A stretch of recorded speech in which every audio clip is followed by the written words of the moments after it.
송강 김유정, 이별 전에 달맞이 휴양. 영화 나의 악마의 마지막 신혼 장면에서는 주인공 두 인물뿐만 아니라 관객들로부터도 많은 깊은 감정이 담겨 있습니다.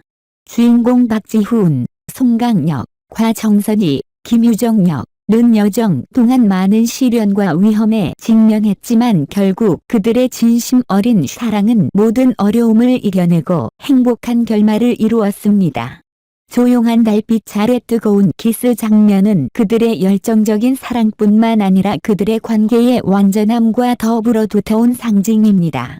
빛나는 달빛 아래 주인공 커플은 서로의 품에서 달콤하고 로맨틱한 순간을 나누며 관객들에게 아름답고 잊지 못할 장면을 제공했습니다.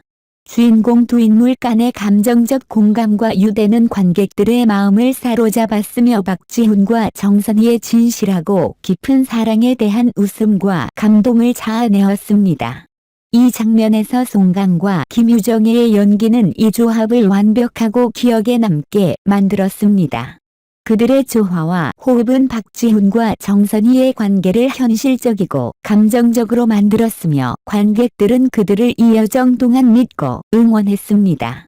나의 악마의 마지막 신혼 장면은 단순히 이야기의 일부가 아니라 진정한 사랑의 완벽하고 의미 있는 종지부를 상징합니다.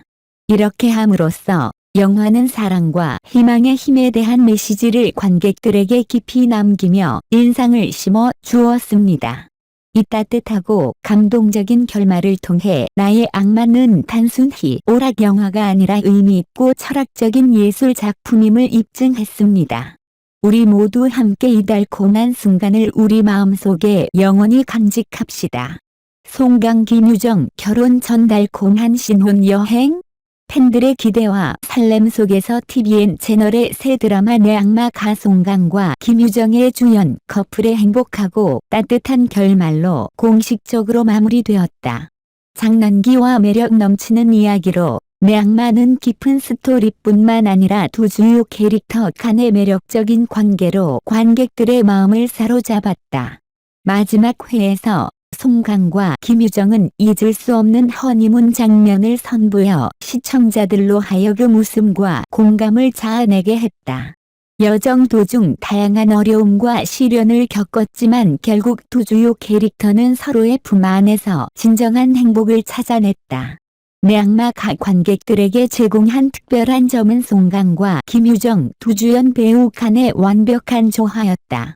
송강은 한 남자의 차가운 그리고 신비로운 모습을 다양하고 깊이 있는 연기로 표현했고, 김유정은 강한 여성이자 의지가 넘치는 소녀의 역할을 매력적으로 보여주었다. 주연 커플의 달콤하고 로맨틱한 허니문 장면 앞에서 관객들은 웃음과 감동을 감출 수 없었다. 두 주요 캐릭터 간의 조화와 어울림은 진정한 사랑과 미래에 대한 희망에 대한 멋진 그림을 만들어냈다. 행복한 결말을 가진 이야기지만 내 악마는 관객들에게 사랑과 희망에 대한 깊은 감동을 남겼다. 삶의 변화와 끊임없는 시련 앞에서 이 드라마는 사랑과 희망의 힘을 상기시켜 모든 어려움을 극복하는 데 필수적인 것임을 상기시켰다.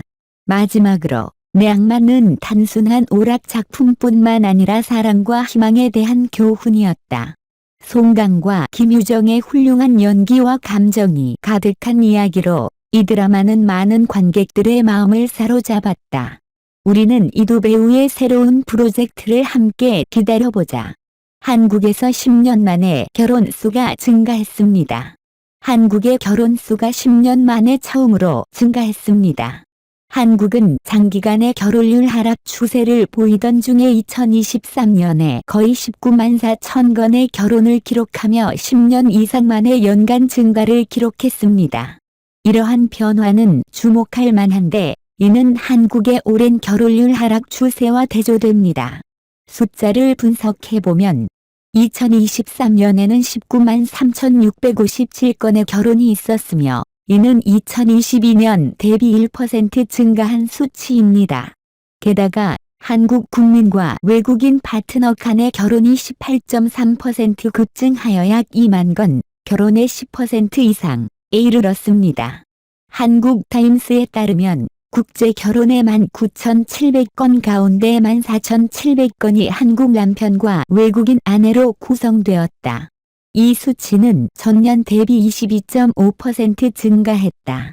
한국 여자와 외국인 남편으로 구성된 커플 수는 전년 대비 7.5% 증가하여 5,000건이었다.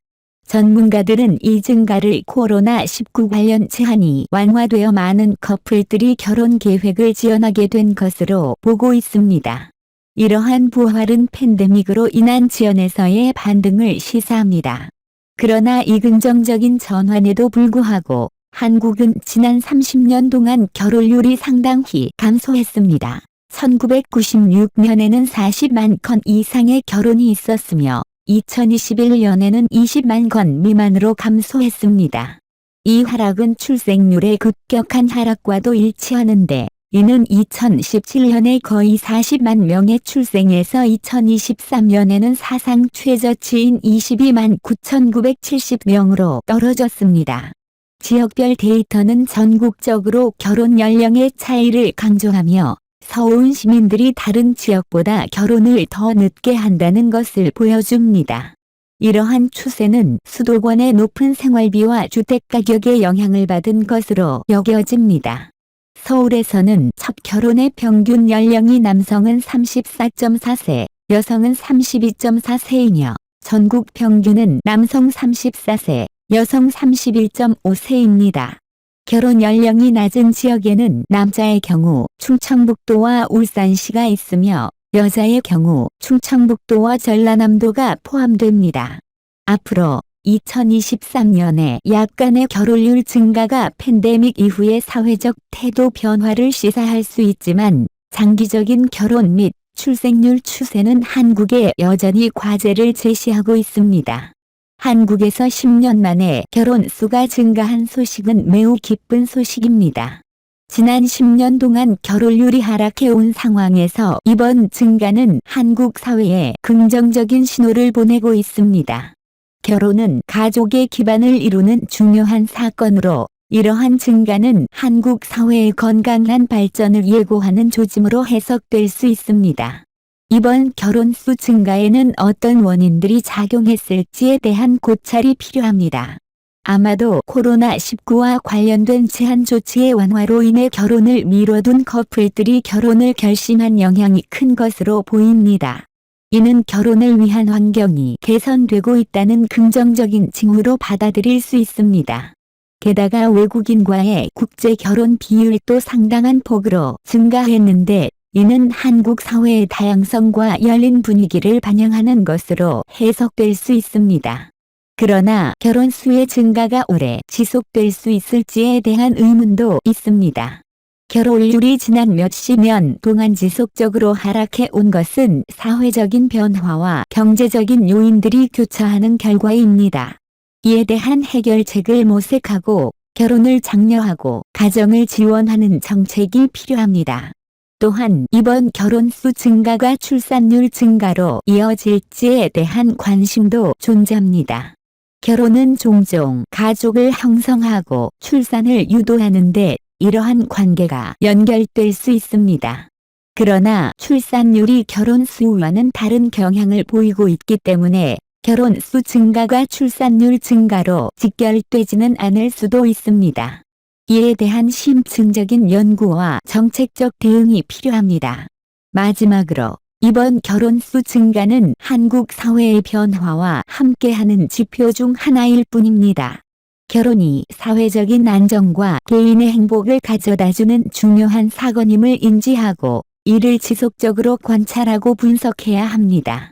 함께 이러한 변화에 대한 적절한 대응을 모색하여 한국 사회가 더욱 발전해 나갈 수 있기를 기대합니다.